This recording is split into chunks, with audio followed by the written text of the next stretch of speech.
That makes so much more sense. That makes so much more sense. Okay. If Tubbo's distracted, he usually responds a little bit more chaotic in like the chat. But it's not so much chaotic, it's more like frantic. Because his brain's firing on other things happening. It's like you know when Tommy gets like really like excited or like he goes fast mode, he goes brrr when he's streaming, and he just like types so fast his fingers can't keep up and makes mistakes. It's the same energy. It's that. It's not like his usual typing. I can tell the difference. I can tell the difference between Tubble's usual typing and then the distracted typing. Boop. Anyway, as I was saying, so after we met up with not Tubble, Ted. After we met up with Ted and got Mexican food and just hung out and chat and stuff, which was really fun. I really liked Teddy's pog.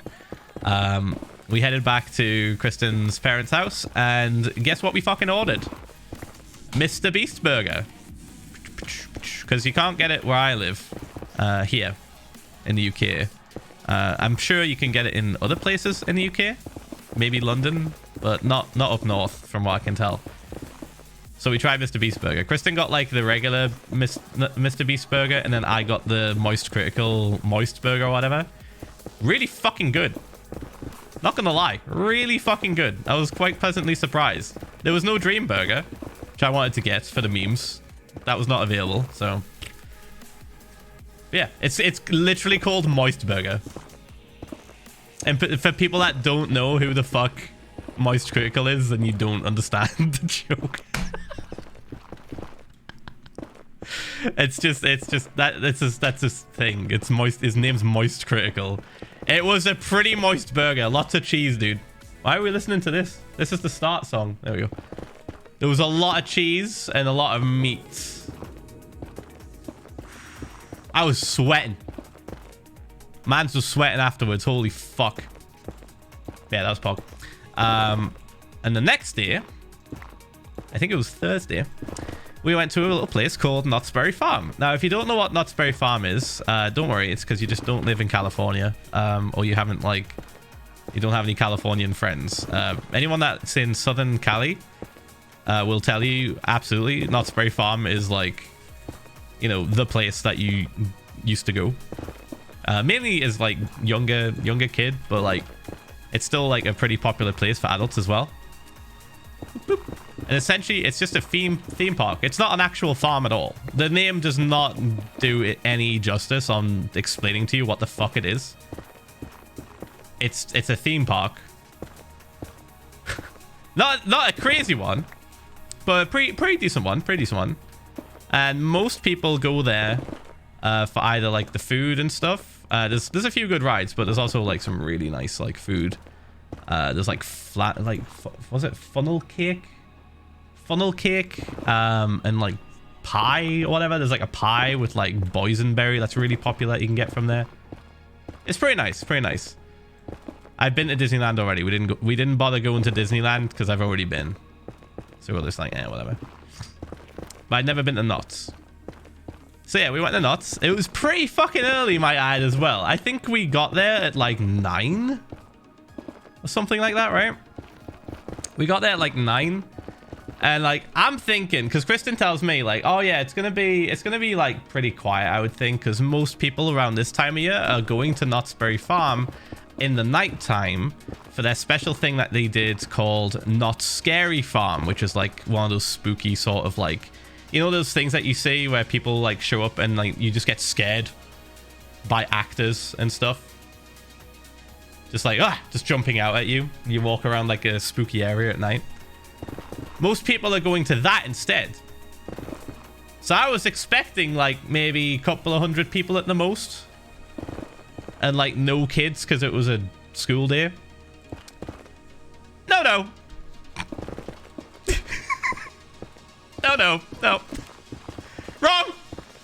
Wrong. Absolutely wrong. We pulled up. There was 2 fucking school buses outside in front of the place. I was like, fuck. And then there's a queue to get into the parking. A huge queue just for the parking. A huge queue. Sorry, a line. A line to get into parking, which is very normal in America. So, yeah. Already I'm starting to think, fuck. This isn't going to be as quiet as I expected. Might be waiting in line for a while. And I was like, all right, I was feeling positive, you know, I was feeling positive. I was like, let's go. Let's have fun. Let's have fun. Fuck it. Sounds normal. Yeah, for America. So we get all sorted. We fucking... You googled funnel cake. It looks like a really long churro in a pile. It's actually not. No, it's hard to describe, Ian. It doesn't taste like a churro at all. It's I don't know how to explain it. It's nice though. It's nice. I wish I was more hungry and didn't feel as sick when we got it, because I definitely would have had more. Because I think I felt sick, and I was also like hungry for actual food, not dessert, which it pretty much is. It's pretty much dessert. And like, you know how when you feel like really, really hungry, you don't want something sweet. You don't want like something that's not really filling. And if you have something sweet or something that isn't that filling, you feel worse. Yeah, I was in that place. I was in that place, chat. So I was like, oh, I'll have a little bit, I guess. Oh. Yeah, it's kind of like a waffle, sort of, but like if a waffle was a donut. That's the best description I can give. Anyway, so we get into the place, and it's pretty fucking hot. So I'm starting to get like sunscreen on me and stuff. I'm getting all sunscreened up. We've got our masks in case they ask us to put them on. In that area of California, you don't have to wear them outside, but when you go indoors, you do. I was like, all right, okay, this is fair.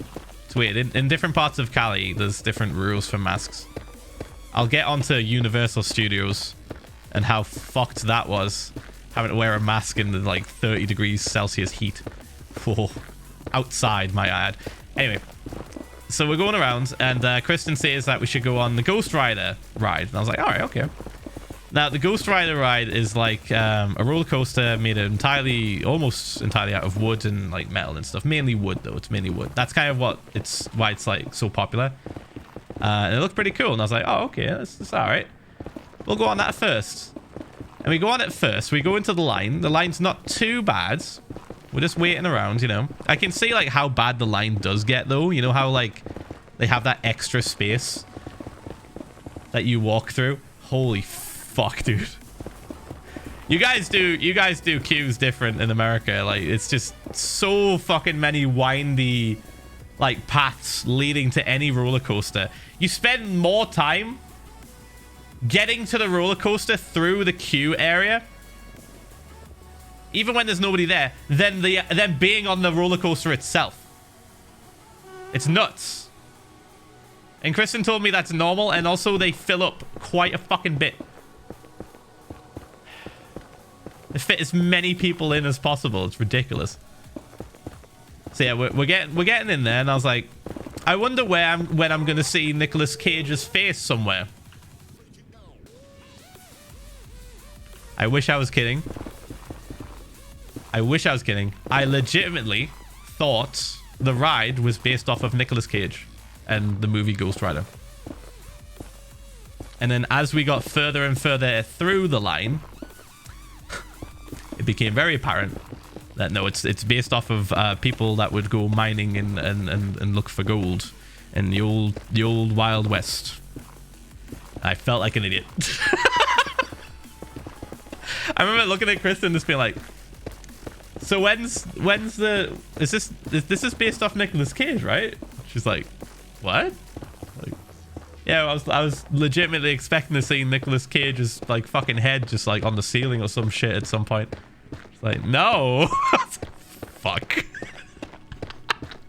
Well, I feel stupid. Jesus. So we're in the line. I'm looking at the tiny television that's like explaining the ride safety rules and stuff. It's super cringe. It's real bad. It's super fucking bad. But I'm like, all right, it's fine. You know what? They probably just filmed it once and then just never bothered to refilm it. You know, it gets the point across. The logo for the ride has nothing to do with Ghost Rider the movie. It's just the most generic looking shit ever. So really, it wasn't really selling it. It looked pretty bad on the surface, but the ride itself was pretty cool. So we're getting closer and closer. Getting closer and closer on the ride. I get recognized. I've already been recognized like once or twice already. Just by people in the line. And they're asking for like a picture and stuff. And that was fine. That was chill. But then we get up to us getting in. And another group of kids spot us and ask for pictures as we're literally getting like ready to get into the roller coaster. I'm like, fuck, shit, hurry, yeah, let's go. Let's go. Let's hurry up, quick. They're not gonna let us get on. And we get on, and the ride was pog. Not gonna lie, it was pretty fun. I legitimately got super worried at one point because the rides, you know how roller coasters, when they go around corners, they sometimes tilt like this so that you're pressed into your seat, right? Like the G-forces you getting pressed down as you go around the corner. So instead of just turning, you turn like that. You turn into it. Not the case on this roller coaster. No. They said, fuck that. Let's just make people think they're gonna fly out of the fucking cart. So you turn like this. And you're like pressed into the side, like, oh, just like worried that you're gonna just fall out. It's a little bit of a safety issue. I personally felt at risk of falling out multiple times, but luckily I was holding on pretty tightly, and the safety thing was on, so it was fine.